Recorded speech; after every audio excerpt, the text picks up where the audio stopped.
eu vou te mostrar, baseado na Bíblia, os principais acontecimentos do antes e depois da volta de Jesus. O profeta Daniel afirma que em determinado momento da história surgirá um homem muito poderoso e inteligente. Daniel, capítulo 8, versículo 23. E Ezequiel, capítulo 28, versículo 3. Que virá de um cargo político muito importante. Daniel, capítulo 11, versículo 21. E capítulo 8, versículo 25. E conquistará a confiança de muitos. Este homem será aquele que as Escrituras dizem ser o Anticristo. Com seu poder de persuasão e um discurso voltado para a paz e a prosperidade, o Anticristo convencerá os líderes das maiores religiões do planeta que a melhor saída para a humanidade será a criação de uma aliança mundial que, segundo ele, trará harmonia absoluta a todos os povos da terra. Daniel capítulo 9, versículo 27. E quando esse tratado de paz for assinado, algo sobrenatural acontecerá: o arrebatamento.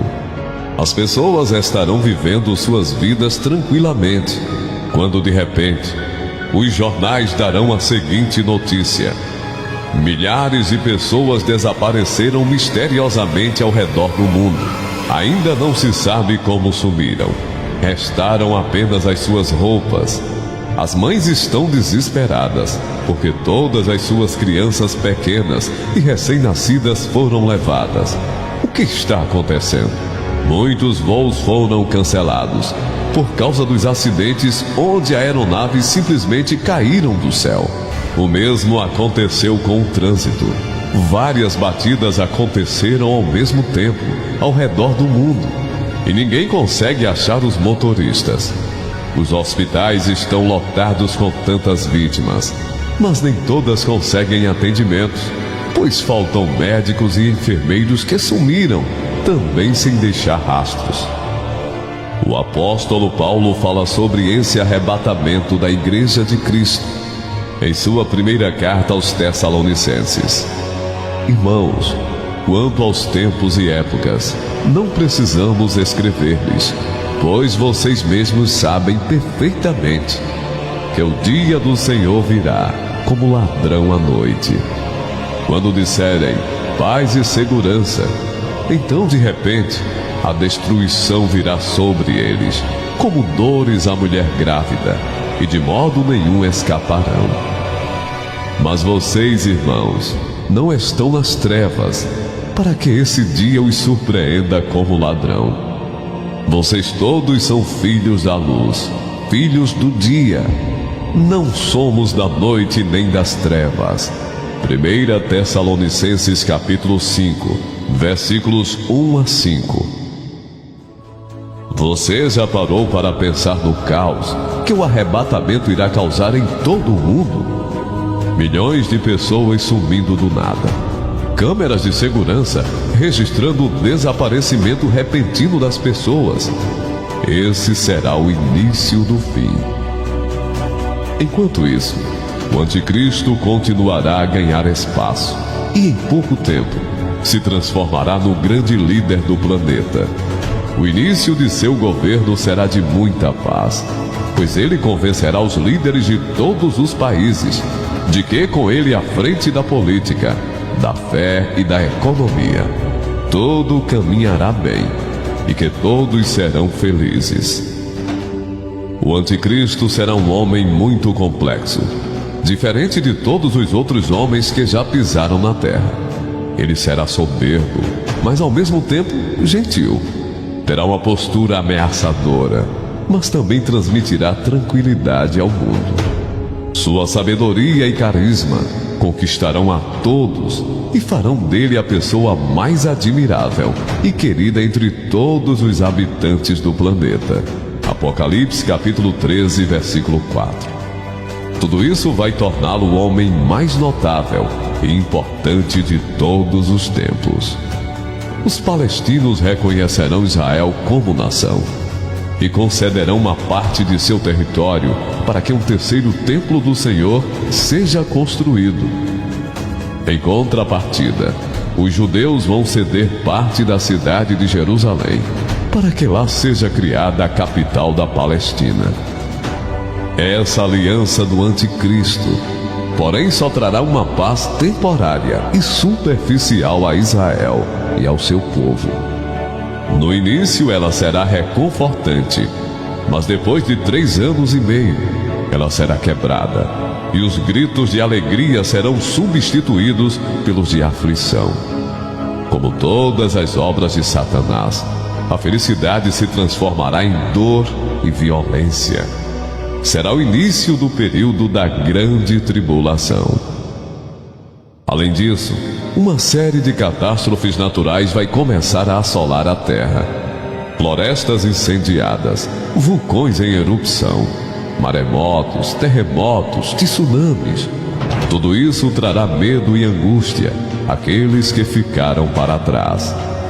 O profeta Joel escreveu: aquele dia, sim, o dia do Senhor está próximo.